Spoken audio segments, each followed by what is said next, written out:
Salut, c'est Romaric. Là, j'étais en train de faire la vaisselle et je me suis posé la question de savoir si euh, les producteurs de divertissement c'était des gens un peu criminels. Quand on propose du divertissement et qu'on cherche à gagner des sous dessus, enfin, j'ai l'impression que ce que les producteurs de divertissement vont faire, c'est chercher à nous rendre dépendants pour qu'on passe le plus de temps sur le divertissement qu'ils proposent. Et de ce fait, je me demandais si ça, c'était pas quelque chose de...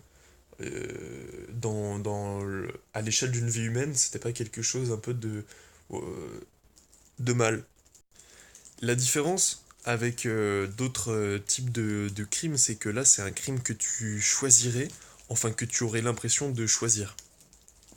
Ouais, mais est-ce que vraiment tu le choisis, tu vois, c'est...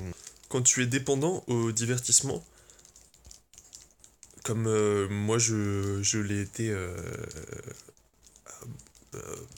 et comme je le suis toujours sur d'autres, on va avoir tendance à privilégier ces activités plutôt que d'autres. Alors en fait, là c'est toujours le même problème de savoir ce qui est dangereux dans la dépendance, tu vois.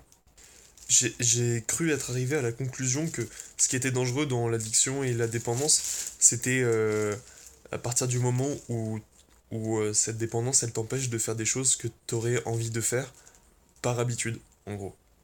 Après, dans le divertissement, il y a toujours une partie culturelle, une partie où ça t'apprend à la fois un ensemble de normes et de valeurs, comme la télé, les séries, les trucs comme ça peuvent le faire. Et puis il y a l'aspect détente, l'aspect tu sors du travail ou n'importe où, t'as besoin, t'as envie de te détendre. Enfin, est-ce que vraiment t'as besoin de te détendre comme ça? Voilà, ça c'est une question que je me pose là, en le disant. Bah ouais, là on a l'impression qu'à chaque fois qu'on fait un truc chiant, ensuite on a le droit à du divertissement, c'est comme ça que le travail est acceptable. Mais si toute la vie, ou toute la journée plutôt, c'est ça que je voulais dire, tu fais des choses que tu as envie de faire, est-ce que tu as besoin de divertissement après? Et même quand tu vas travailler, que tu passes 7 heures, 8 heures au travail, tu sors, est-ce que bah, ton premier réflexe c'est de te dire oh là, il faut que je fasse une pause? Et cette pause, tu la fais en fausse flemme, à chaque fois en fausse flemme. Bah ouais, tu sors du taf et bah tu vas sur ton téléphone et tu regardes tes notifications, tu joues, etc. Tu rentres chez toi, bah bon, bah après là il y a les tâches ménagères, t'es obligé d'y passer. Mais ensuite, qu'est-ce que tu fais quoi? Tu regardes la télé, tu regardes, tu joues, tu fais des trucs encore une fois sur ton téléphone et tout. Ça, effectivement, ça te permet de pas penser. Mais est-ce que ça te détend pour autant? Ta journée au travail, tu l'as passée à faire des choses que tu avais pas forcément envie de faire. Des choses qui t'ont occupé mentalement et physiquement. Tu sors du travail, et là, bah, tu te remets dans le même état d'esprit.